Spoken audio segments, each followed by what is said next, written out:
नमस्कार साथियों, आप सभी को मेरे YouTube चैनल पर स्वागत है। आज हम लोग क्लास 10 का एक चैप्टर अम्ल क्षार लवण के बारे में अध्ययन करेंगे, जिसका English meaning acids, bases and salt होता है। आप सभी ने दही का स्वाद जरूर चखा होगा। दही का स्वाद खट्टा होता है और ये नींबू है, नींबू का भी स्वाद खट्टा होता है। और ये आम है, आम का भी स्वाद खट्टा होता है, जैसा आप इस इमेज में देख सकते हैं। और ये इमली है, इमली का भी स्वाद खट्टा होता है। और ये टमाटर है, टमाटर का भी स्वाद खट्टा होता है। अर्थात हम कह सकते हैं कि अम्ल जो है, अम्ल स्वाद में खट्टे होते हैं। ये नीले लिटमस को लाल में बदल देते हैं। अम्ल जो होता है वो नीले लिटमस पत्र को लाल में बदल देता है। अम्ल जलीय विलयन में H+ आयन देते हैं। अर्थात अम्ल जब जल में घुलते हैं तो H+ आयन देते हैं। और एसिड शब्द लैटिन भाषा से लिया गया है, जिसका अर्थ ही होता है खट्टा। आप यहाँ पे देख सकते हैं लिटमस पेपर है। अम्ल जो होता है वो नीले लिटमस पेपर को लाल में बदल देता है, जैसा आप इस इमेज में देख सकते हैं। ये नींबू है, अर्थात ये अम्ल हुआ और ये नीले लिटमस पेपर को लाल में बदल दिया। अब आप इस इमेज में देख सकते हैं, यहाँ पे ये एसिड है। एसिड जो होता है वो जल में जब घुलता है तो H+ आयन देता है, जैसा कि इस इमेज में दिखाया गया है। यहाँ पे क्या है, ये H+ आयन है। तो अम्ल जल में जब घुलता है तो H+ आयन देता है। अब हम लोग कुछ प्राकृतिक स्रोत के बारे में देखेंगे जिससे अम्ल प्राप्त होता है। जैसे सिरका से हमें एसिटिक अम्ल मिलता है। संतरा से हमें सिट्रिक अम्ल मिलता है। इमली से हमें टार्टेरिक अम्ल मिलता है। टमाटर से हमें ऑक्जेलिक अम्ल मिलता है। खट्टा दूध या दही से हमें लैक्टिक अम्ल मिलता है। नींबू से हमें सिट्रिक अम्ल मिलता है। चींटी का डंक से हमें मेथनोइक अम्ल मिलता है। अर्थात चींटी जब काटता है तो हमें मेथनोइक अम्ल देता है, जिससे हमें दर्द का अनुभव होता है। नेटल से हमें मेथनोइक अम्ल मिलता है। नेटल एक प्रकार का पौधा है जिससे छूने पर बिच्छू के डंक मारने जैसा लगता है, तो उससे हमें मेथनोइक अम्ल मिलता है। मेथनोइक अम्ल का दूसरा नाम फार्मिक एसिड भी है या फार्मिक अम्ल भी है। अब इस इमेज में देखते हैं, ये आपका सिरका हुआ, ये जामुन का रस हुआ, इससे हमें एसिटिक अम्ल मिलता है। ओके, अब हम लोग देखते हैं, ये संतरा है, संतरा से हमें सिट्रिक अम्ल मिलता है, जैसा कि आप इस इमेज में देख सकते हैं। इमली है, इमली से हमें टार्टेरिक अम्ल मिलता है। ये टमाटर है, टमाटर से हमें ऑक्जेलिक अम्ल मिलता है। और ये नींबू है, नींबू से हमें सिट्रिक अम्ल मिलता है। और ये दही है, दही से हमें लैक्टिक अम्ल मिलता है। ये चींटी है, चींटी का डंक, चींटी का जब डंक मारता है तो हमें मेथनोइक अम्ल मिलता है, जिससे हमें दर्द का अनुभव होता है। यही है नेटल का पौधा। ये नेटल का पौधा है जिसे छूने पर बिच्छ का डंक मारने जैसा लगता है। जैसा आप देख सकते हैं, बिच्छू है या बिच्छ है, बिच्छू। ये जब डंक मारता है तो हमें दर्द का अनुभव होता है। और ये पौधा, इसलिए इस पौधा को बोलते हैं नेटल का पौधा। इसे छूने पर बिच्छू के डंक मारने जैसा लगता है। अब हम लोग देखेंगे प्रबल अम्ल कौन कौन होता है। प्रबल अम्ल का मतलब इसमें H+ आयन की संख्या अधिक होगी। तो प्रबल अम्ल HCl का मतलब हाइड्रोक्लोरिक अम्ल, H2SO4 का मतलब सल्फ्यूरिक अम्ल और HNO3 का मतलब नाइट्रिक अम्ल। ओके, अब हम लोग जानते हैं दुर्बल अम्ल। दुर्बल अम्ल में CH3COOH, इसे बोलते हैं मेथिनोइक अम्ल या फार्मिक अम्ल। ये लैक्टिक अम्ल है। ये सब क्या दुर्बल अम्ल है, इसमें H+ आयन की संख्या कम होता है, अर्थात ये ज्यादा नुकसानदायक नहीं है, जबकि ये सबको छूने से या टच करने से हमें ज्यादा खतरा है। ऑक्जेलिक अम्ल ये नुकसानदायक नहीं, इसलिए इसे दुर्बल अम्ल कहते हैं। और ये क्या है, प्रबल अम्ल है। ओके, अब हम लोग जानते हैं स्ट्रॉन्ग एसिड मतलब प्रबल अम्ल, वीक एसिड मतलब दुर्बल अम्ल। तो आप देख सकते हैं इस इमेज में, ये हाइड्रोक्लोरिक एसिड है, ये नाइट्रिक एसिड है, और एक H2SO4 अर्थात सल्फ्यूरिक एसिड है। ये सब हो गया प्रबल अम्ल। अब ये वीक एसिड अर्थात दुर्बल अम्ल। दुर्बल अम्ल में हम लोग को जाना है मेथनोइक एसिड और लैक्टिक एसिड और ऑक्जेलिक एसिड। ओके, ये सब है दुर्बल अम्ल। हम लोग जाते हैं सांद्र अम्ल किसे कहते हैं। तो सांद्र अम्ल होता है जिसमें अम्ल की मात्रा अधिक होगा और जल की मात्रा क्या होगा, कम होगा। तो सांद्र का मतलब होता है गाढ़ापन। जैसे आप समझ सकते हैं चीनी, शरबत में चीनी की मात्रा अधिक है तो हम इसे बोलते हैं गाढ़ा, अर्थात ये सांद्र शरबत हुआ। और अगर चीनी की मात्रा कम है अर्थात पतला है तो उसे हम तनु शरबत बोलते हैं कि पतला शरबत है। तो सांद्र अम्ल का मतलब इसमें अम्ल की मात्रा अधिक होगा और जल की मात्रा कम होगा। और तनु अम्ल में अम्ल की मात्रा कम होगा अर्थात अल्प होगा और जल की मात्रा अधिक होगा। तो तनु में अम्ल की मात्रा कम होगा जबकि जल की मात्रा अधिक होगा, और सांद्र में अम्ल का मात्रा अधिक होगा और जल की मात्रा कम होगा। आप इस इमेज में देख सकते हैं, ये हो गया आपका सांद्र अम्ल। H2SO4 क्या है? सांद्र अम्ल है, अर्थात इसमें अम्ल की मात्रा अधिक है और जल की मात्रा कम है। और आप देख सकते हैं इस इमेज में, यहाँ पे ये भी सांद्र सल्फ्यूरिक एसिड है, सॉरी ये डाइल्यूट एसिटिक एसिड है, सल्फ्यूरिक एसिड है। यहाँ पे जल की मात्रा अधिक है और अम्ल की मात्रा कम है। अब हम लोग जानते हैं क्षारक, बेस। तो आप इस इमेज में देख सकते हैं चूना है। चूना का स्वाद कैसा होता है? कड़वा होता है, अर्थात ये क्या हुआ? क्षारक हुआ। तो क्षारक स्वाद में कड़वे होते हैं, ये लाल लिटमस को नीले में बदल देते हैं। क्षारक जो होता है वो लाल लिटमस पत्र को नीला में बदल देता है, जबकि अम्ल क्या करता है? नीले लिटमस पत्र को लाल में बदल देता है। क्षारक जो होता है वो जलीय विलयन में OH- आयन देता है, ओके, और अम्ल जो होता है वो जलीय विलयन में H+ आयन देता है। तो जो क्षार होता है वो जल में घुलने के बाद OH- आयन देता है, जैसा आप इस इमेज में देख सकते हैं। और ये सब चूना, ये क्या है? क्षारक है। और यहाँ पे कुछ साबुन है, साबुन, ये भी क्या है? आपका क्षारक हुआ। तो क्षारक जो होता है वो नीले लिटमस पेपर को लाल में बदल देता है, जैसा आप इस इमेज में देख सकते हैं। ये क्षारक है और ये नीले लिटमस पेपर है। जब इसमें गया तो इसका कलर क्या हो गया? चेंज हो गया। इसका कलर कैसे बदल गया? अब नीले में। तो लाल लिटमस पेपर को नीला में बदल देता है क्षारक। क्षारक जो होता है वो लाल लिटमस पेपर को नीले में बदल देता है, ओके। अब क्षारक जो होता है वो पानी में घुलने के बाद OH- आयन देता है, देख सकते हैं आप इस इमेज में। क्षारक जो है वो जल में घुला तो क्या दिया? OH- आयन देता है। अब प्रबल क्षारक, प्रबल क्षारक कहने का मतलब हुआ कि इसमें OH- आयन की संख्या क्या होगा? अधिक होगा। तो कौन कौन होता है प्रबल क्षारक? NaOH अर्थात सोडियम हाइड्रोक्साइड, KOH अर्थात पोटेशियम हाइड्रोक्साइड, और CaOH का होल 2, इसका मतलब कैल्शियम हाइड्रोक्साइड। ये सब क्या है? प्रबल क्षारक है। और दुर्बल क्षारक में है अमोनियम हाइड्रोक्साइड, NH4OH, इससे बोलते हैं अमोनियम हाइड्रोक्साइड, ओके। ये दुर्बल क्षारक हुआ, अर्थात इसमें OH- आयनों की संख्या कम होगा। अब यहाँ देखते हैं स्ट्रॉन्ग बेसिस अर्थात प्रबल क्षारक, सोडियम हाइड्रोक्साइड। आप देख सकते हैं सोडियम हाइड्रोक्साइड, ये क्या है? प्रबल क्षारक है।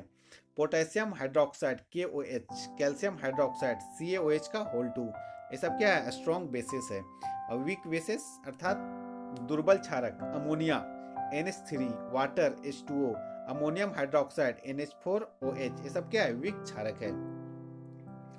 अब लोग देखते हैं सूचक। सूचक क्या होता है? जो कि अम्ल क्षार की उपस्थिति को दर्शाता है। अब यहाँ पे पृथ्वी में बहुत सारे अम्ल क्षारक है, तो क्या सभी का स्वाद टेस्ट करके ज्ञात किया जा सकता है? बहुत सारे अम्ल हानिकारक होते हैं, अर्थात खतरनाक होते हैं, इसे स्वाद के द्वारा चेक करना बहुत ही हानिकारक है या खतरनाक साबित हो सकता है। इसलिए कुछ सूचक हैं, इंडिकेटर्स हैं। ये क्या करते हैं? ये अम्ल है, क्षार है, इसकी उपस्थिति को बता देंगे। तो सूचक क्या करता है कि दिए हुए विलयन में अम्ल क्षारक की उपस्थिति दर्शाता है कि क्षार है या अम्ल है। इसका रंग या गंध अम्लीय क्षारक माध्यम में बदल देता है। तो सूचक 3 प्रकार के होते हैं, जैसा कि आप इस इमेज में देख सकते हैं। प्राकृतिक सूचक, कृत्रिम या संश्लेषित सूचक या गंधीय सूचक। प्राकृतिक सूचक में पौधे से पाए जाते हैं। प्राकृतिक सूचक वो होते हैं जो हमें पौधे से प्राप्त होते हैं, जैसे लिटमस, ये पौधा से मिलता है। लाल पत्ता गोभी, ये भी हमें पौधा से मिलता है। और हल्दी भी क्या है? प्राकृतिक सूचक है।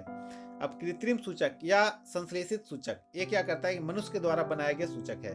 मेथिल ऑरेंज और फिनोल्फथेलिन, ये सब क्या है? कृत्रिम सूचक है। और गंधीय सूचक, इन पदार्थों की गंध अम्लीय या क्षारक माध्यम में बदल जाती है, जैसे एग्जांपल में प्याज और लौंग, ये सब क्या है? गंधीय सूचक है। अब हम लोग इस इमेज में देखते हैं, ये लिटमस पत्र है, ये प्राकृतिक सूचक हुआ। ये हल्दी है, ये भी क्या है? प्राकृतिक सूचक है। आप देख सकते हैं यहाँ पे मिथाइल ऑरेंज है, ये क्या है? कृत्रिम सूचक है, ये मानव के द्वारा बनाया जाता है। और ये यहाँ पे देख सकते हैं फिनोल्फथेलिन है, ये भी क्या है? ये कृत्रिम सूचक है। और ये प्याज, ये सब गंधीय सूचक हैं। प्याज और लौंग का तेल, जैसा कि आप इस इमेज में देख सकते हैं, ये लौंग का तेल है, ये भी है गंधीय सूचक। अब हम लोग देखते हैं कि जो लिटमस पेपर होता है वो नीले लिटमस को लाल में बदल देता है अम्ल के साथ। जब अम्ल में नीले लिटमस पेपर को डालते हैं तो लाल में चेंज हो जाता है, और क्षारक लाल लिटमस पेपर को नीला में बदल देता है। तो अम्ल जो होता है वो नीले लिटमस पेपर को लाल में बदल देता है, और क्षारक जो होता है वो लाल लिटमस पेपर को नीला में बदल देता है। हल्दी, हल्दी के साथ कोई बदलाव नहीं होता है अम्ल में। अगर अम्ल में हल्दी को डाला जाए तो कोई परिवर्तन नहीं होगा, जबकि क्षार में हल्दी को डाला जाए तो उसका कलर लाल हो जाता है। फिनोल्फ्थेलिन, अम्ल के साथ इसका कोई अभिक्रिया नहीं होता अर्थात रंगहीन होता है, कोई परिवर्तन नहीं होगा, जबकि गुलाबी हो जाएगा क्षार के साथ। फिनोल्फ्थेलिन को अगर क्षार में डाल दिया जाए तो उसका कलर गुलाबी हो जाता है। और मेथिल ऑरेंज, मेथिल ऑरेंज को जब अम्ल में डाला जाता है तो इसका लाल कलर हो जाता है, जबकि क्षार में डाला जाता है तो इसका रंग पीला हो जाता है। प्याज का रंग तीक्ष्ण गंध, मतलब बहुत ही खराब गंध होता है, जबकि इसमें अम्ल में डाला जाता है प्याज के रस को, और क्षार में डाला जाता है तो कोई गंध उससे नहीं उत्पन्न होता है, अर्थात कोई गंध नहीं मिलता है। लौंग का तेल, लौंग का तेल को अगर अम्ल में डाला जाए तो समान गंध रहेगा, और क्षार में डाला गया तो कोई गंध उत्पन्न नहीं होगा। और हम यहाँ देखते हैं, ये इमेज में देखिए, ये आपका फिनोल्फ्थेलिन है, जो कि अम्ल के साथ अभिक्रिया करने पर इसका कोई रंग चेंज नहीं हुआ था, रंगहीन हुआ, जबकि क्षार के साथ अभिक्रिया किया तो इसका रंग क्या हो गया, गुलाबी हो गया। अब देख सकते हैं मिथाइल ऑरेंज है, एसिड अर्थात अम्ल के साथ अभिक्रिया करता है तो इसका रंग क्या हो जाता है, लाल हो जाता है, जैसा कि आप इस इमेज में देख सकते हैं। अम्ल के साथ अम्ल में मिलाया गया तो इसका कलर क्या हो गया, लाल हो गया, जबकि क्षार में मिलाया जाता है तो इसका कलर क्या होता है, येलो अर्थात पीला हो जाता है। अब हम लोग देखेंगे अम्ल क्षार की रासायनिक गुण। रासायनिक गुण कौन कौन है अम्ल क्षार का? तो पहले धातु के साथ अभिक्रिया करते हैं। धातु जब अम्ल के साथ अभिक्रिया करता है तो लवण और हाइड्रोजन गैस बनता है। धातु जब अम्ल के साथ अभिक्रिया करता है तो लवण और हाइड्रोजन गैस बनता है, जैसे आप यहाँ देख सकते हैं, अम्ल धातु के साथ अभिक्रिया किया तो लवण और हाइड्रोजन गैस बनाया, और यहाँ इसका एक समीकरण दिया गया है। तो रसायन विज्ञान में क्वेश्चन का आंसर लिखते समय ज्यादा से ज्यादा रासायनिक समीकरण देना अच्छा होता है, इसलिए आप इस समीकरण को जरूर याद कर लीजिएगा। ये समीकरण है, अम्ल हुआ, हाइड्रोक्लोरिक एसिड हुआ या हाइड्रोक्लोरिक अम्ल हुआ, जो धातु के साथ अभिक्रिया करेगा तो जिंक क्लोराइड और हाइड्रोजन गैस बनाता है। ये तीर का निशान बताता है कि हाइड्रोजन गैस है, गैस का सूचक होता है। ओके। और धातु जब क्षारक के साथ अभिक्रिया करता है तो भी लवण और हाइड्रोजन गैस ही बनता है, जैसा कि आप देख सकते हैं। तो क्षार धातु के साथ अभिक्रिया किया तो लवण और हाइड्रोजन गैस बनता है, जैसा देख सकते हैं यहाँ पे आप। तो सोडियम हाइड्रोक्साइड जेडन के साथ अभिक्रिया अर्थात जिंक के साथ अभिक्रिया करता है तो सोडियम जिंकेट बनता है और हाइड्रोजन गैस बनता है। ओके। यहाँ पॉप टेस्ट देखते हैं क्या होता है। पॉप टेस्ट, तो हाइड्रोजन गैस से निहित प्रखनली में जब एक जलती हुई मोमबत्ती लाई जाती है तो पॉप पॉप जैसा साउंड आवाज करता है, पॉप की ध्वनि उत्पन्न होती है। इस टेस्ट को हाइड्रोजन की उपस्थिति दर्शाने के लिए प्रयोग किया जाता है। तो किस गैस की उपस्थिति, तो यहाँ पे नोट करने वाली बात है हाइड्रोजन गैस। हाइड्रोजन गैस की उपस्थिति बताएगा अगर साउंड उत्पन्न हुआ तो पॉप का साउंड उत्पन्न होता है, जैसा कि आप इस इमेज में देख सकते हैं। जिंक का दाना है, ये HCl हाइड्रोक्लोरिक एसिड है, गैस के बुलबुले प्रखनली है। यहाँ से जब इसे पानी के माध्यम से निकाला जाता है और इसमें मोमबत्ती के निकट लाया जाता है तो यहाँ पे पॉप जैसा साउंड सुनाई देता है, अर्थात हम कह सकते हैं कि इससे हाइड्रोजन गैस उत्पन्न हो रहा है। अब हम लोग देखेंगे धातु कार्बोनेट, धातु बाइकार्बोनेट की अभिक्रिया। अम्ल के साथ धातु कार्बोनेट की अभिक्रिया क्या होता है, अम्ल धातु कार्बोनेट के साथ अभिक्रिया करके लवण, कार्बन डाइऑक्साइड और जल बनाता है, और क्षार के साथ इसकी कोई अभिक्रिया नहीं होती है। तो धातु कार्बोनेट और धातु बाइकार्बोनेट क्षार के साथ कोई अभिक्रिया नहीं करता है, जबकि अम्ल के साथ अभिक्रिया करके लवण, कार्बन डाइऑक्साइड और जल बनाता है, और अम्ल धातु बाइकार्बोनेट के साथ अभिक्रिया करके लवण, कार्बन डाइऑक्साइड और जल बनाता है। अर्थात हम कह सकते हैं कि अम्ल धातु कार्बोनेट या धातु बाइकार्बोनेट के साथ अभिक्रिया करके लवण, कार्बन डाइऑक्साइड और जल बनाता है। और एक एक समीकरण इसे याद कर लेना अति आवश्यक है एग्जाम के दृष्टिकोण से। अब हम लोग देखते हैं चूने पानी का टेस्ट क्या होता है। चूने पानी का टेस्ट, तो कार्बन डाइऑक्साइड को चूने के पानी में प्रवाहित करने पर पानी दूधिया हो जाता है, अर्थात दूध कलर का हो जाता है। तो कार्बन डाइऑक्साइड को अगर चूने के पानी में प्रवाहित किया जाए तो इसका कलर क्या होता है, दूधिया हो जाता है, जैसा कि ये इस समीकरण में दिखाया गया है। CaOH का होल 2 अर्थात कैल्शियम हाइड्रोक्साइड, इसमें कार्बन डाइऑक्साइड गैस प्रवाहित किया गया तो क्या बना, CaCO3 अर्थात कैल्शियम कार्बोनेट और जल H2O, सफेद अवक्षेप प्राप्त हुआ। तो कैल्शियम कार्बोनेट सफेद अवक्षेप है। सफेद अवक्षेप कहने का मतलब ऐसा पदार्थ जो जल में अघुलनशील है, अर्थात जल में नहीं घुलता है, उसे अवक्षेप कहते हैं। ओके। अधिक मात्रा में CO2 अगर प्रवाहित किया जाए तो क्या बनेगा, कैल्शियम कार्बोनेट, जल H2O और CO2 अधिक मात्रा में प्रवाहित किया गया तो जल में क्या हो जाएगा, घुलनशील हो जाएगा, अर्थात CaHCO3 का होल 2, इसका मतलब है कैल्शियम बाइकार्बोनेट बनेगा। इसका नाम हो जाएगा कैल्शियम बाइकार्बोनेट। आप इस इमेज में देख सकते हैं, यहाँ पे चुना पानी को कार्बन डाइऑक्साइड अर्थात श्वसन के माध्यम से, चूंकि हम श्वसन के दौरान CO2 छोड़ते हैं तो चूने का पानी क्या होता है, दूधिया हो जाता है। और देख सकते हैं इस इमेज में, यहाँ पे चूने का पानी क्या हो गया है, दूधिया हो गया है, जैसा कि इस इमेज में दिखाया गया है। अब हम लोग देखेंगे अम्ल क्षारक की परस्पर अभिक्रिया से क्या बनता है। तो अम्ल क्षारक की परस्पर अभिक्रिया से क्या बनता है, अम्ल क्षारक अगर अभिक्रिया करेगा तो लवण और जल बनता है। और इस अभिक्रिया को उदासीनीकरण अभिक्रिया भी कहते हैं, क्योंकि जब अम्ल द्वारा क्षारक का प्रेक्षित प्रभाव अर्थात अम्ल का प्रभाव और क्षारक का प्रभाव दोनों क्या होता है, समाप्त हो जाता है। जब अम्ल द्वारा क्षारक का प्रेक्षित प्रभाव तथा क्षारक द्वारा अम्ल का प्रभाव समाप्त हो जाता है, परिणाम स्वरूप क्या बनता है, लवण और जल प्राप्त होता है, तो उसे उदासीनीकरण अभिक्रिया कहते हैं। तो अम्ल क्षारक के बीच की अभिक्रिया को क्या बोलते हैं, उदासीनीकरण अभिक्रिया कहते हैं, क्योंकि अम्ल का जो प्रभाव हुआ, क्षारक का जो प्रभाव हुआ, दोनों प्रभाव क्या होते हैं, समाप्त हो जाते हैं और एक नया पदार्थ बनता है, लवण और जल। तो इस अभिक्रिया को उदासीनीकरण अभिक्रिया कहते हैं। जैसा कि आप इस इमेज में देख सकते हैं, यहाँ अम्ल है, अम्ल और क्षारक दोनों मिल गया तो क्या बना, लवण और जल, और दोनों नया नया पदार्थ बन गया। अर्थात अम्ल का जो विशेषता था या गुण था और क्षारक का जो विशेषता और गुण था, दोनों क्या हो गया, समाप्त हो गया और एक नया पदार्थ लवण और जल बना। तो इस अभिक्रिया को हम लोग बोलेंगे उदासीनीकरण अभिक्रिया। अब हम लोग देखेंगे अम्लों के साथ धात्विक ऑक्साइड की अभिक्रिया। अम्लों के साथ धात्विक ऑक्साइड की अभिक्रिया तो क्या होता है, धात्विक ऑक्साइड अर्थात धातु प्लस ऑक्साइड। तो धातु ऑक्साइड जब अम्ल के साथ अभिक्रिया करते हैं तो लवण और जल बनाते हैं। तो देखिए यहाँ पे धातु ऑक्साइड हुआ, इसका नाम हुआ कॉपर ऑक्साइड CuO, और अम्ल के साथ अभिक्रिया किया HCl तो क्या बना, कॉपर क्लोराइड, ये क्या है, लवण है, और जल H2O जल बनता है। तो अम्ल के साथ धात्विक ऑक्साइड की अभिक्रिया क्या होता है, लवण और जल बनता है। आप देख सकते हैं यहाँ पे कॉपर क्लोराइड के बनने से विलयन का नीला रंग हो जाता है, जैसा कि आप इस इमेज में देख सकते हैं। यहाँ पे विलयन का रंग कैसा हो गया, नीला हो गया है।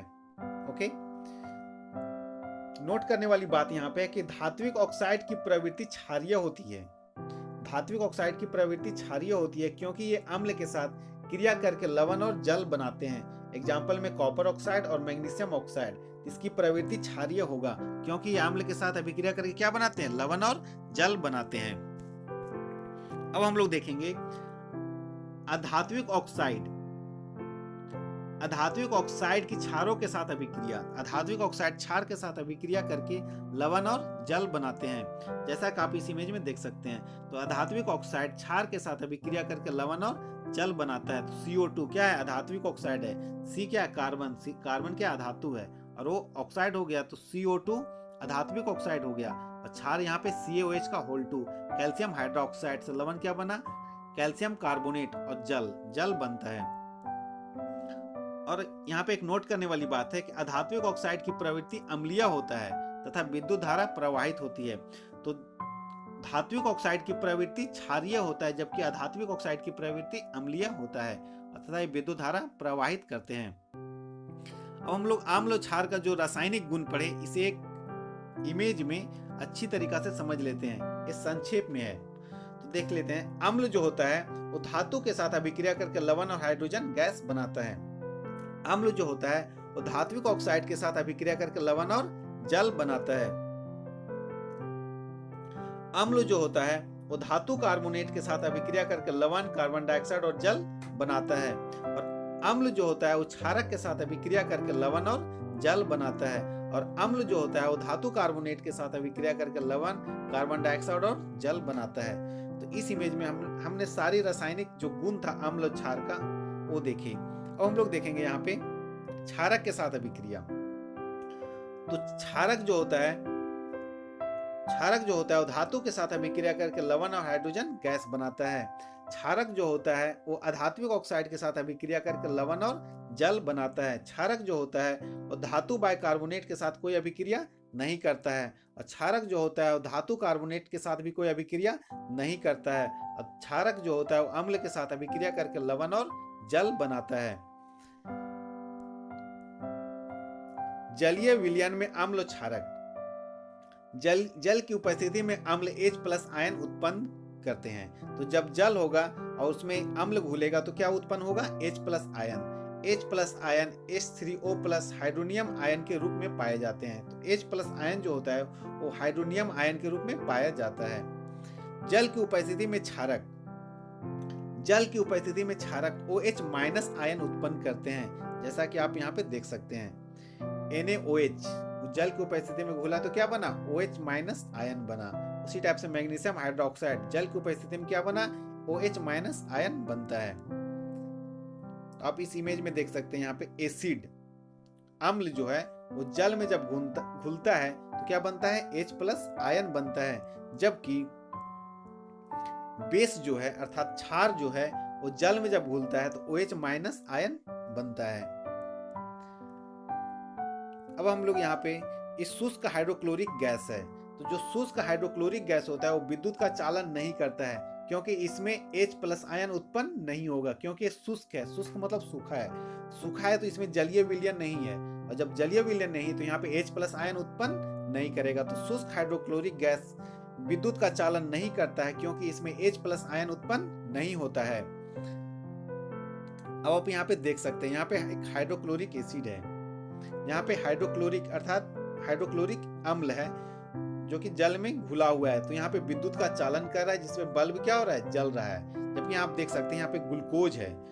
ग्लूकोज जो होता है यहाँ पे देख सकते हैं, यहाँ पे विद्युत का चालन नहीं कर रहा है। अर्थात जब ग्लूकोज को जल में घोला जाता है तो यहाँ पे H+ आयन उत्पन्न नहीं होता है, और H+ आयन उत्पन्न नहीं होगा तो ये विद्युत का चालन नहीं करता है। तो हम कह सकते हैं कि ग्लूकोज जो होता है वो विद्युत का चालन नहीं करता है। उसी प्रकार से अल्कोहल भी है। अल्कोहल भी विद्युत का चालन नहीं करता है, क्योंकि जब जल में घोला जाता है तो H+ आयन उत्पन्न नहीं करता है। तो हम कह सकते हैं कि ग्लूकोज और अल्कोहल दोनों विद्युत का चालन नहीं करता है, क्योंकि जब जल में घुलता है तो H+ आयन उत्पन्न नहीं करता है।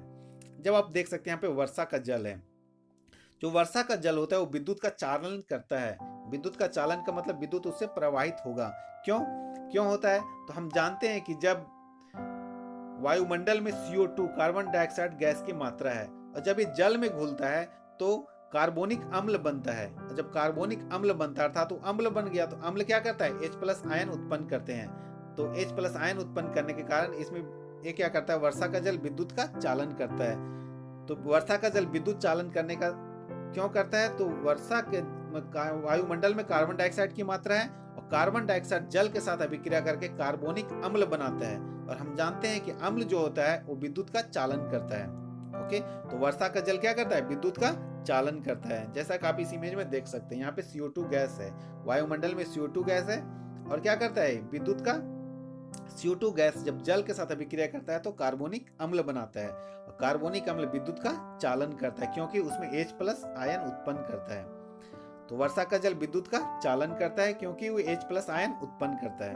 ओके, अब यहाँ देख सकते हैं ये आसुत जल है। आसुत जल या आश्रित जल दोनों एक ही है। तो देखिए कैसे बनता है आसुत जल।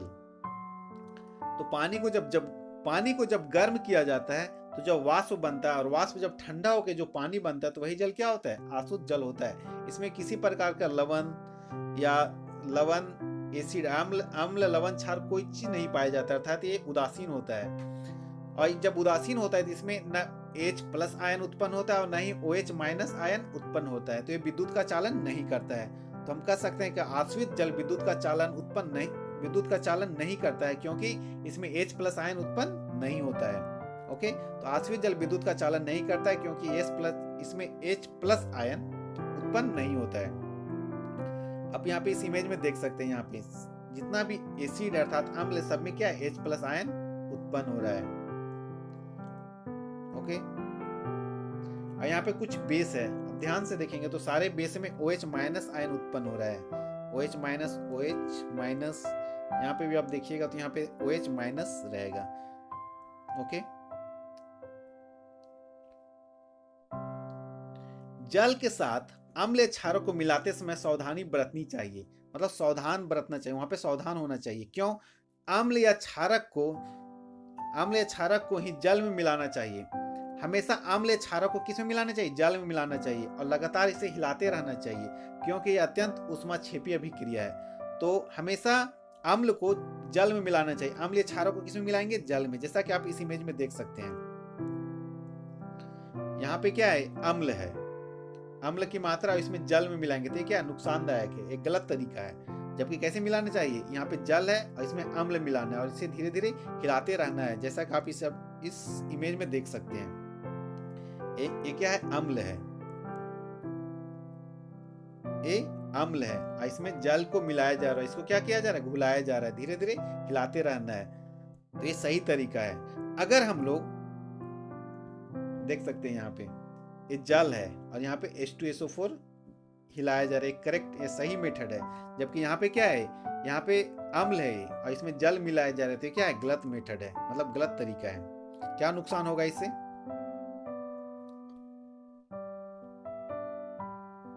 सांद्र अम्ल में जब जल मिलाने पर उष्मा उत्पन्न हुई, उष्मा के कारण मिश्रण क्या होता है? अस्फलित हो जाता है, अर्थात फट जाता है, टूट जाता है, विस्फोट हो जाता है वहां पे। तो सांद्र अम्ल को जब जल में मिलाएंगे तो क्या होगा? वहां पे उसका जो मिश्रण हो गया वो अस्फलित हो जाएगा, अर्थात विस्फोट हो जाएगा। अब विस्फोट करके क्या हो जाएगा? बाहर आ सकता है और आप जल भी सकते हैं। समझ सकते हैं कितना नुकसानदायक हो जाएगा। साथ ही अत्यधिक स्थानीय ताप के कारण कांच का पात्र क्या हो जाएगा? टूट जाएगा। अर्थात जल को अम्ल में डालने से क्या हो गया? तो हमें जल को अम्ल में नहीं डालना चाहिए, अम्ल को जल में डालना चाहिए और हिला हिला के डालना चाहिए। तो जल को अम्ल में नहीं डालना चाहिए। क्या होगा? मिश्रण अस्फलित हो जाएगा, विस्फोट हो जाएगा और बाहर आ सकता है और स्थानीय ताप के कारण कांच क्या हो जाएगा? टूट जाएगा, जैसा कि आप इस इमेज में देख सकते हैं। यहाँ पे क्या होगा? विस्फोट हो गया। अब विस्फोट होने से कांच क्या हो जाएगा? टूट जाएगा और कांच टूट जाने से नुकसान होता है, काफी नुकसान होगा। इस शरीर को भी नुकसान कर सकता है। तो हमेशा क्या करना चाहिए? अम्ल को जल में डालना चाहिए, जल को अम्ल में नहीं डालना चाहिए। ओके, अब हम लोग देखेंगे यहाँ पे अम्ल क्षारकों में क्या समानता होता है। तो सभी अम्ल क्या करते हैं? H+ आयन उत्पन्न करते हैं और सभी जो क्षार होते हैं क्या करते हैं? OH- आयन उत्पन्न करते हैं। ओके, तो सभी अम्ल H+ आयन उत्पन्न करेंगे और सभी क्षार क्या करेंगे? OH- आयन उत्पन्न करेंगे। जब कोई अम्ल या क्षारक जल में मिलाया जाता है तो यह तनुकृत हो जाता है। जब कोई अम्ल या क्षारक जल में मिलाया जाएगा तो तनुकृत का मतलब पतला हो जाएगा, उसका अर्थ उसका गाढ़ापन क्या हो जाएगा? धीरे धीरे समाप्त हो जाएगा। और जल में मिलाने पर आयन की सांद्रता क्या होगा? कम हो जाएगा। तो जल में मिलाने पर अम्ल की जो सांद्रता वो क्या हो जाएगा? कम होते चला जाएगा, उसका आयतन क्या हो जाएगा? धीरे धीरे कमी होती चली जाएगी। तो हम कह सकते हैं कि जब कोई अम्ल या क्षारक जल में मिलाया जाता है तो तनुकृत हो जाता है और उसमें H+ आयन या OH- आयन धीरे धीरे क्या हो जाएगा? कम हो जाएगा, अर्थात ये तनुकृत हो जाएगा, अर्थात वो पतला हो जाएगा, सांद्र नहीं रहेगा। तो जब सांद्र होता है तो उसमें H+ आयन की संख्या अधिक होती है, जबकि तनु हो जाने पे H+ आयन की संख्या कम हो जाता है, जैसा कि आप इस इमेज में देख सकते हैं। H+ आयन एसिड में क्या पाया जाता है? तो H+ आयन पाया जाएगा और बेस में OH- आयन पाया जाता है, जैसा कि आप इस इमेज में देख। द पीएच स्केल, पीएच का full form hydrogen of power होता है, अर्थात किसी बिलियन में हाइड्रोजन की शक्ति अर्थात H+ आयन की शक्ति प्राप्त करने के लिए पीएच स्केल का उपयोग किया जाता है, जैसा आप इस इमेज में देख सकते हैं। यही पीएच स्केल है। ये बैट्रिक है। बैट्रिक में H2SO4 अर्थात सल्फ्यूरिक अम्ल होता है जिसका पीएच वैल्यू 0 होता है, और ये अमाशय में HCl होता है अर्थात हाइड्रोक्लोरिक एसिड होता है जिसका पीएच वैल्यू 1 होता है। तो यहाँ पे कुछ पदार्थ है जिसका पीएच वैल्यू दिया गया है। पीएच स्केल, पीएच स्केल किसी बिलियन में उपस्थित H+ आयन की सांद्रता ज्ञात करने के लिए एक स्केल विकसित किया गया है जिसे पीएच स्केल कहते हैं। तो ये एक प्रकार का स्केल है जो बताता है कि ये बिलियन अम्लीय है कि क्षारीय है कि उदासीन है। पीएच में पी पुसांग जो एक जर्मन भाषा है जिसका अर्थ होता है शक्ति अर्थात पावर। ये बताता है कि हाइड्रोजन का पावर कितना है, किसी बिलियन में H+ आयन की सांद्रता कितनी है। तो अगर पीएच का वैल्यू 7 आता है तो हम कह सकते हैं कि वह बिलियन क्या है? उदासीन है। अगर पीएच का वैल्यू 7 से कम है तो हम कहते हैं वो अम्लीय। 7 से कम का मतलब 0 से लेकर 6 तक। अगर किसी बिलियन में पीएच का वैल्यू 0 से लेकर 6 तक है तो वो बिलियन अम्लीय होगा, और अगर किसी बिलियन में पीएच का वैल्यू 7 से अधिक है अर्थात 8 से लेके 14 तक है तो वह विलयन क्षारीय होगा। ओके, यह स्केल 0 से लेकर 14 तक पीएच ज्ञात करने के लिए उपयोग में लाया जाता है। तो यह एक स्केल है जो कि बहुत ही इंपॉर्टेंट है, जो कि बताता है कि यह विलयन अम्लीय है कि क्षारीय है कि उदासीन है। अगर पीएच वैल्यू इसका 7 आए अर्थात 7 है तो उदासीन होगा, अगर पीएच वैल्यू 7 से कम है तो वह विलयन अम्लीय होगा, और अगर पीएच वैल्यू 7 से अधिक है तो वह क्षारीय विलयन होगा। जैसे यहाँ कुछ उदाहरण है, क्षारक है, तरल नाली वाला क्लीनर अगर बाथरूम को साफ करने के लिए किया जाता है तो ये पीएच वैल्यू इसका 7 है। विरंजक का इसका पीएच वैल्यू 13.5 है। यहाँ कुछ पदार्थ है जिसका पीएच वैल्यू दिया गया है।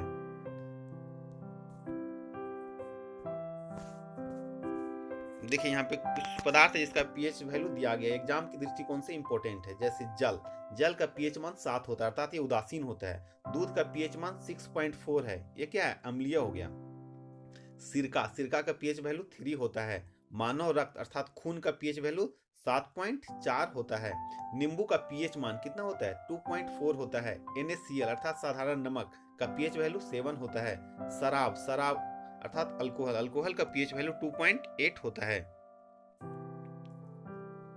शराब का पीएच वैल्यू या पीएच मान 2.8 होता है जो कि अम्लीय है। मानव मूत्र का पीएच मान 4.8 से 8.4 तक होता है, मतलब अम्लीय भी होगा और ये क्षारीय भी होता है। समुद्र जल का पीएच मान 8.5 होता है। और आंसू, जनरली रोने पे जो आंसू निकलता है उसका पीएच मान 7.4 होता है, जैसा कि आप देख सकते हैं। मानव लार का पीएच मान 6.5 से 7.5 तक होता है।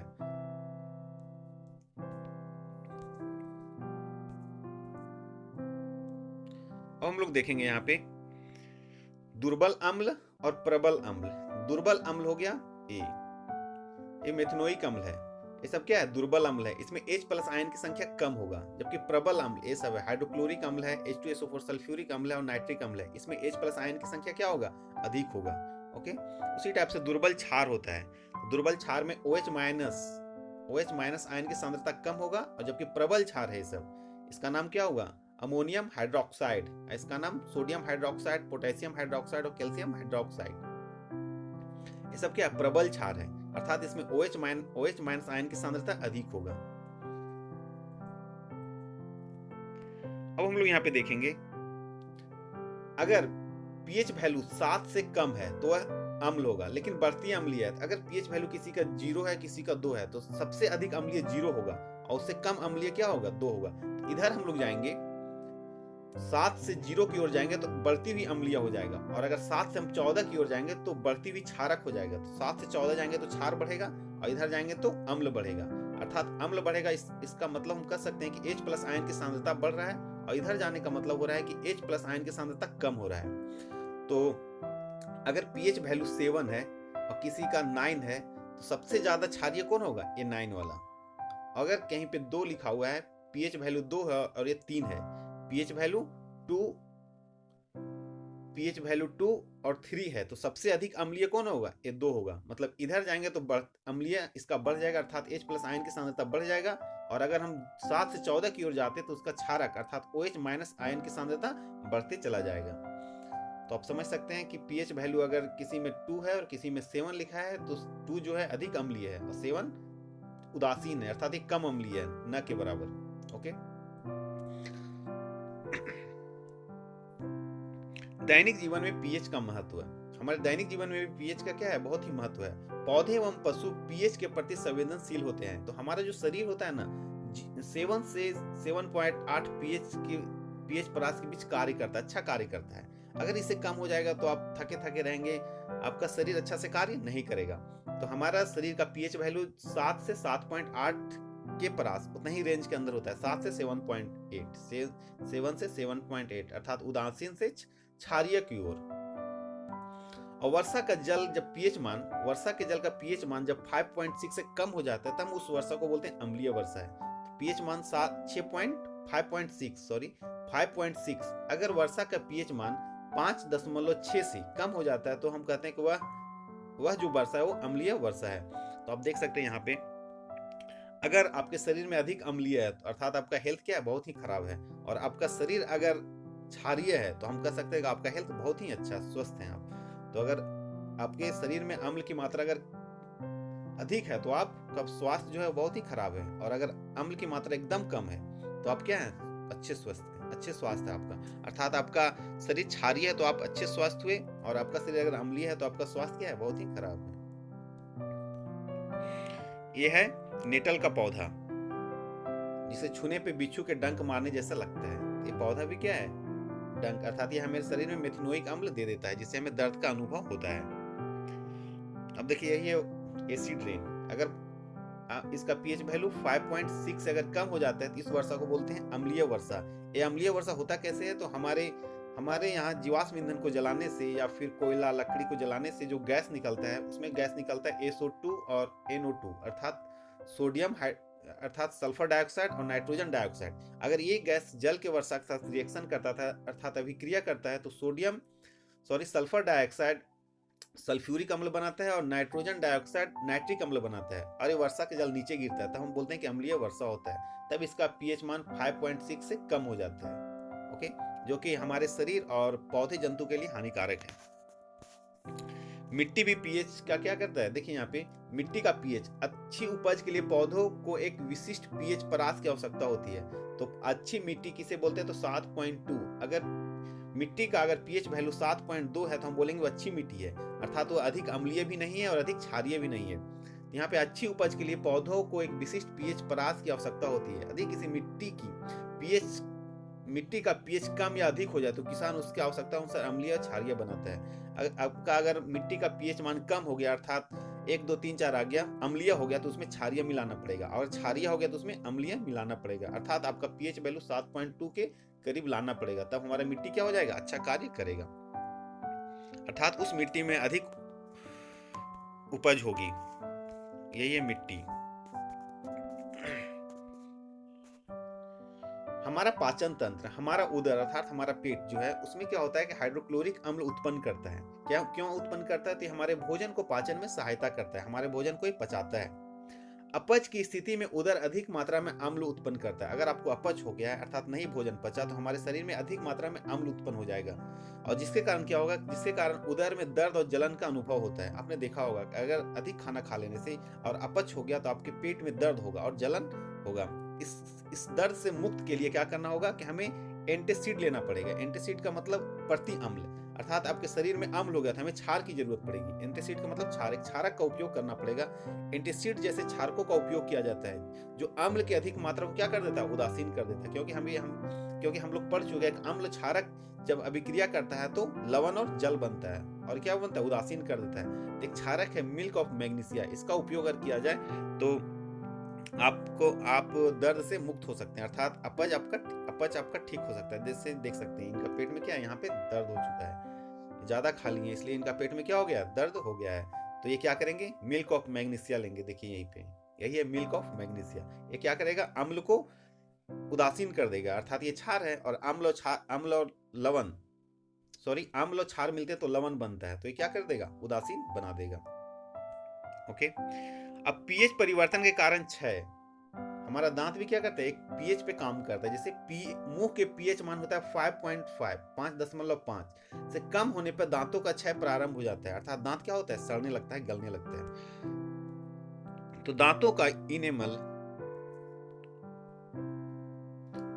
का इनेमल कैल्शियम फास्फेट से बना होता है। इनेमल एक बहुत ही कठोर पदार्थ है हमारे शरीर का। इस क्या चीज से बना होता है, तो कैल्शियम फास्फेट से बना होता है, जो शरीर का सबसे कठोर पदार्थ है। यह जल में नहीं घुलता है, लेकिन मुंह का पीएच मान अगर 5.5 से कम होने पर संक्षारित होने लगता है, अर्थात खराब होने लगता है। क्षारीय दंतमंजन का उपयोग करके अम्ल की अधिक की मात्रा में उदासीन किया जा सकता है। जैसे आप देख सकते हैं यहाँ पे इनेमल है, यही आपका इनेमल है जो सफेद रंग का दिखाई देता है दांत में। और अगर आप ये दांत संक्षारित हो गया तो आपका दांत इस टाइप से हो जाएगा, ये संक्षारित दांत है, अर्थात हमें क्षारीय मंजन से मुंह धोना अति आवश्यक है, नहीं तो क्या हो जाएगा, दांत खराब हो जाएगा। ओके, इसलिए प्रतिदिन क्षारीय मंजन से मुंह धोना अति आवश्यक है। अब कुछ पौधे या पशुएं भी होते हैं जो कि क्या करते हैं, अम्ल छोड़ते हैं। पशु एवं पौधे द्वारा उत्पन्न रसायनों की आत्मरक्षा, कैसे हम बचेंगे उसके, तो मधुमक्खी का डंक एक अम्ल छोड़ता है। आपने देखा होगा कि मधुमक्खी का डंक क्या करता है, एक अम्ल छोड़ देता है। कौन सा अम्ल छोड़ता है? तो मेथनोइक अम्ल छोड़ता है, जिसके कारण दर्द एवं जलन का अनुभव होता है। डंक मारे गए अंग में बेकिंग सोडा का उपयोग किया जाए तो क्या मिलेगा? आराम मिलेगा, क्योंकि बेकिंग सोडा क्या है? क्षारीय है, और आपको डंक लगा है अम्ल, अम्ल और क्षार मिलता है तो क्या बनता है? लवण। तो आप उदासीन हो जाएगा, अर्थात आपका जहाँ पे डंक मारा गया, दर्द का अनुभव है, वो ठीक हो जाएगा। और नेटल एक प्रकार का वृक्ष है जिसे छूने पर बिच्छू के डंक मारने जैसा लगता है। तो नेटल के डंक वाले मेथनोइक अम्ल छोड़ देते हैं। तो नेटल जब डंक मारता है तो वहां पे मेथनोइक अम्ल छोड़ देता है, जिसके कारण जलन वाले दर्द का अनुभव होता है। इसका इलाज डंक मारने वाले स्थान पे डाक पौधे की पत्ती रगड़कर किया जा सकता है। तो डाक पौधा क्या होता है? एक क्षारीय है, और उसे रगड़ देंगे तो क्या हो जाएगा? ठीक हो जाएगा, उदासीन बना देगा। जैसे यही मधुमक्खी है, ये सब क्या है? मधुमक्खी है, ये डंक मार देते हैं। और यही नेटल का वृक्ष है, आप देख सकते हैं इस इमेज में। इसे छूने पे बिच्छू के डंक मारने जैसा लगता है। यही आपका क्या है? बिच्छू है। अब हम लोग लवण एवं उनके प्रकार और उनके उपयोग के बारे में सीखेंगे कि कौन कौन लवण है और उसका क्या कैसे बनता है, उसका उत्पादन कैसे होता है और इसका उपयोग क्या है। तो साधारण नमक से रसायन क्या क्या प्राप्त होता है? तो सोडियम हाइड्रोक्साइड, ओके, जो कि साधारण नमक से बनता है। सोडियम हाइड्रोक्साइड विरंजक चूर्ण का फॉर्मूला होता है CaOCl2 अर्थात calcium oxy chloride, okay. Baking soda का फॉर्मूला होता है NaHCO3। ये सब फॉर्मूला को याद रखना अनिवार्य है, क्योंकि एग्जाम के दृष्टिकोण से और डेली लाइफ में भी इसका उपयोग किया जाता है। तो ये फॉर्मूला याद कर लीजिएगा। सोडियम हाइड्रोक्साइड का फॉर्मूला होगा NaOH। विरंजक चूर्ण का फॉर्मूला हो गया, रासायनिक सूत्र calcium oxychloride. Baking soda का हो गया सोडियम बाइकार्बोनेट, ओके, NaHCO3। धोवन सोडा का हो गया सोडियम कार्बोनेट, और इसमें 10H2O मतलब 10 मात्रा में जल मिला रहेगा, अणुओं की संख्या 10 मात्रा में मिला रहेगा धोने का सोडा में। तो इसका फॉर्मूला हो गया सोडियम बाइकार्बोनेट 10H2O, ओके। अब प्लास्टर ऑफ पेरिस का होता है कैल्शियम सल्फेट ½ H2O, यहाँ पे लिखा होना चाहिए था ½ H2O, 2HO नहीं, ऐसे इसका फॉर्मूला CaSO4 ½ H2O। इसको पढ़ते हैं कैल्शियम सल्फेट अर्ध हाइड्रेट, कैल्शियम सल्फेट अर्ध हाइड्रेट, ओके। तो प्लास्टर ऑफ पेरिस है, इसका फॉर्मूला हो गया CaSO4 ½ H2O। अब हम लोग एक एक करके अध्ययन करते हैं कि बनता कैसे है। तो पहला है सोडियम हाइड्रोक्साइड। सोडियम हाइड्रोक्साइड का फॉर्मूला हो गया NaOH, ओके। सोडियम क्लोराइड के जलीय विलयन, सोडियम क्लोराइड के जलीय विलयन से विद्युत प्रवाहित करके यह वियोजित होकर सोडियम हाइड्रोक्साइड उत्पन्न करता है। तो सोडियम क्लोराइड के विलयन में अगर हम विद्युत प्रवाहित करेंगे तो क्या बन जाएगा? Sodium hydroxide. और इस प्रक्रिया को क्लोर क्षार अभिक्रिया भी कहते हैं। इस प्रक्रिया को क्लोर क्षार प्रक्रिया भी कहते हैं। अब इसे यहाँ पे देखिए रिएक्शन, इस रिएक्शन को याद करना जरूरी है। NaCl में जल क्या किया गया? जल से घोल दिया गया, मतलब नमक को जल से घोल दिया गया और यहाँ पे विद्युत प्रवाहित कर दिया, क्या बन गया? NaOH। तो एनोड पे कौन सा गैस होगा? तो Cl2 क्लोरीन गैस होगा। कैथोड पे हाइड्रोजन गैस होगा। कैथोड के पास क्या होगा? तो NaOH अर्थात सोडियम हाइड्रोक्साइड का विलयन बनता है, जैसा कि आप इस इमेज में देख सकते हैं। यहाँ पे कैथोड है, एनोड है, हाइड्रोजन गैस है, क्लोरीन है, आप यहाँ देख सकते हैं सोडियम हाइड्रोक्साइड का निर्माण हो जाता है, ओके। यही आपका सोडियम हाइड्रोक्साइड है। अब सोडियम हाइड्रोक्साइड का उपयोग क्या होता है? तो सोडियम हाइड्रोक्साइड का उपयोग धातुओं के ग्रीस हटाने के लिए, ग्रीस हटाने के लिए, साबुन का निर्माण करने के लिए और कागज बनाने के लिए किसका उपयोग होता है? सोडियम हाइड्रोक्साइड का। जैसा कि आप इस इमेज में देख सकते हैं, यहाँ पे ग्रीस है, लोहा में क्या लगा हुआ है? ग्रीस है। तो इस ग्रीस को हटाना है तो सोडियम हाइड्रोक्साइड से इसको हटाया जा सकता है। ये साबुन है, तो साबुन के निर्माण में भी सोडियम हाइड्रोक्साइड का उपयोग किया जाता है, तो साबुन के निर्माण हो गया। और ये कागज के निर्माण में भी सोडियम हाइड्रोक्साइड का उपयोग किया जाता है। तो कागज फैक्ट्री है, कागज का एक मिल है जहां पे कागज बनाया जा रहा है, जैसा कि आप इस इमेज में देख सकते हैं। विरंजक चूर्ण, ये क्या होता है? तो शुष्क बुझे हुए चूने CaOH पर क्लोरीन की क्रिया से विरंजक चूर्ण का निर्माण किया जाता है। अर्थात शुष्क बुझे हुए चूने पे क्लोरीन गैस की क्रिया करेंगे, रिएक्शन करवाया जाएगा, तो क्या बनेगा? विरंजक चूर्ण। विरंजक चूर्ण का फॉर्मूला होता है कैल्शियम ऑक्सी क्लोराइड।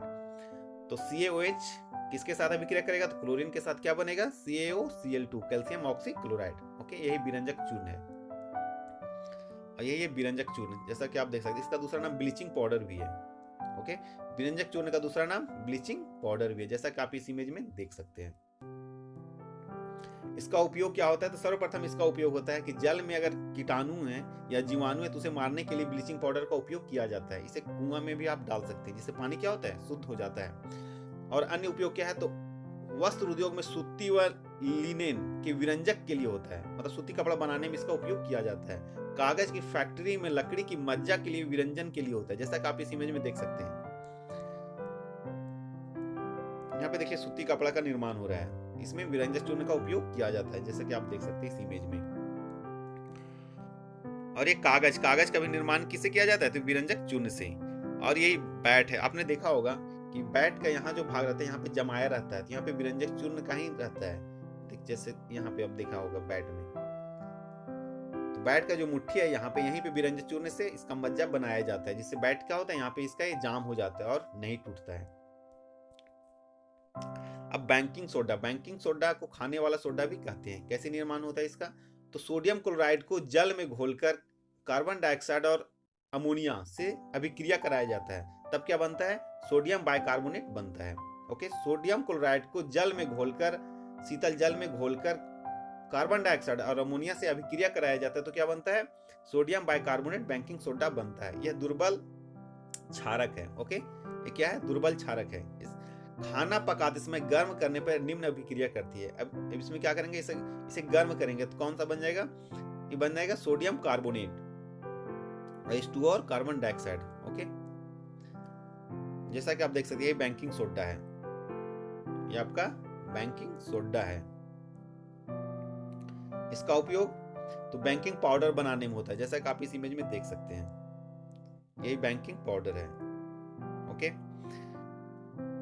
इस अभिक्रिया से उत्पन्न CO2 के कारण पाव रोटी या केक में खमीर उठ जाता है, अर्थात यह क्या हो जाता है? मुलायम हो जाते हैं, स्पंजी हो जाता है, जैसा कि आप देख सकते हैं इस पाव रोटी में। तो बेकिंग सोडा को अगर मिला दिया जाए, धुसका में भी अगर बेकिंग सोडा को मिला देंगे तो धुसका अच्छा खिल जाएगा।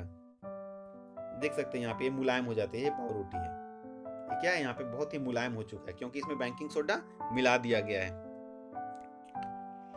यह एंटीसिड का एक संघटक है, अर्थात ये एंटीसिड के रूप में भी काम करता है। अर्थात आपका पेट अपच हो गया, नहीं कोई भोजन पच रहा है और अम्लीय हो गया, तो आप इसे बेकिंग सोडा ले सकते हैं। और इसका सबसे इंपॉर्टेंट है कि इसमें इसका उपयोग सोडा अम्ल अग्नि शामक में किया जाता है, अर्थात आग बुझाने में किया जाता है। आप देख सकते हैं यहाँ पे इन्हें प्रति अम्ल हो चुका है, अर्थात एंटीसिड हो चुका है, तो ये क्या लेंगे? एंटीसिड लेंगे। इन्हें अपच की बीमारी हो चुकी है, अपच अर्थात भोजन नहीं पचा है। और आप देख सकते हैं यहाँ पे अग्निशामक है, इससे जो गैस निकलता है कार्बन डाइऑक्साइड गैस निकलता है। इसमें भी बेकिंग सोडा का उपयोग किया जाता है, अग्निशामक में भी बेकिंग सोडा का उपयोग किया जाता है। अब धोवन सोडा अर्थात धोने वाला सोडा क्या होता है? तो धोवन सोडा का सूत्र हो गया सोडियम कार्बोनेट और 10H2O जल की मात्रा रहेगा। सोडियम कार्बोनेट को पुनः क्रिस्टलीकरण अर्थात दानेदार बनाने से धोने वाला सोडा बनता है। क्रिस्टलीकरण का मतलब दानादार, छोटा छोटा दाना बन जाएगा, तो क्या बनता है? क्रिस्टलीकरण होता है। ये क्या है? क्षारीय लवण, याद रखिएगा, ये क्या है? क्षारीय लवण है। तो कैसे बनता है? तो सोडियम कार्बोनेट में 10H2O जल की मात्रा मिला देने पे ये बन जाता है सोडियम कार्बोनेट 10H2O। ओके, आप देख सकते हैं इस इमेज में, यही है सोडियम कार्बोनेट। वॉशिंग सोडा भी इसका दूसरा नाम धोने वाला सोडा भी बोलते हैं। तो धोने वाला सोडा या वॉशिंग सोडा यही है। अब इसका उपयोग कहाँ किया जाता है? तो कांच। इसका उपयोग कांच, साबुन एवं कागज उद्योगों में होता है, अर्थात कांच निर्माण में, साबुन निर्माण में और कागज के निर्माण में किया जाता है। और इसका अन्य उपयोग है, इसका उपयोग बोरेक्स के उत्पादन में होता है, जैसा कि आप इस इमेज में देख सकते हैं। कांच है, कांच के उत्पादन में सोडियम कार्बोनेट का उपयोग किया जाता है। और ये साबुन है, तो साबुन का भी इस सोडियम कार्बोनेट का उपयोग साबुन बनाने में भी किया जाता है। और यहाँ देख सकते हैं कागज का एक मिल है, इसमें भी सोडियम कार्बोनेट का उपयोग किया जाता है। ओके, ये बोरेक्स है, ये क्या है? बोरेक्स है। ओके, अब हम लोग जानते हैं पेरिस ऑफ प्लास्टर। तो जिप्सम को 373 केल्विन पर गर्म करने पर यह जल के अणुओं को त्याग कर कैल्शियम सल्फेट हेमीहाइड्रेट कहते हैं। इसकी क्या बोलते हैं? Calcium sulphate hemihydrate.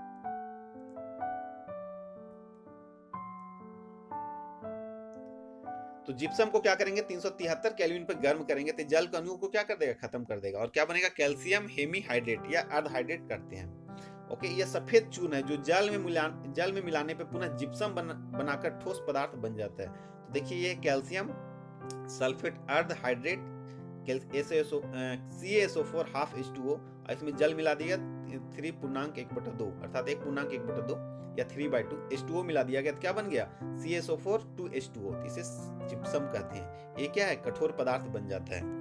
और यही आपका है प्लास्टर ऑफ पेरिस, यहाँ देख सकते हैं यही क्या है आपका प्लास्टर ऑफ पेरिस, सफेद कलर होता है इसका, सफेद चूर्ण होता है, और ये जिप्सम है। आप देख सकते हैं कि ये कठोर पदार्थ हो गया, तो यहाँ पे जिप्सम का कुछ बनाया गया पदार्थ है, इसे भी आप देख सकते हैं, ये जिप्सम से बनाया जाता है।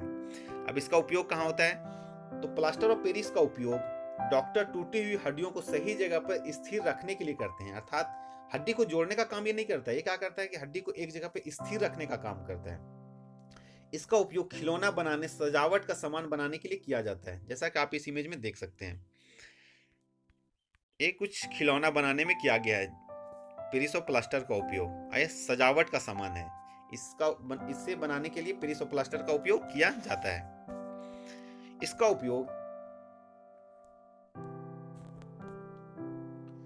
उपयोग सतह को चिकना बनाने के लिए किया जाता है, अर्थात सरफेस को स्मूथ बना देगा ये।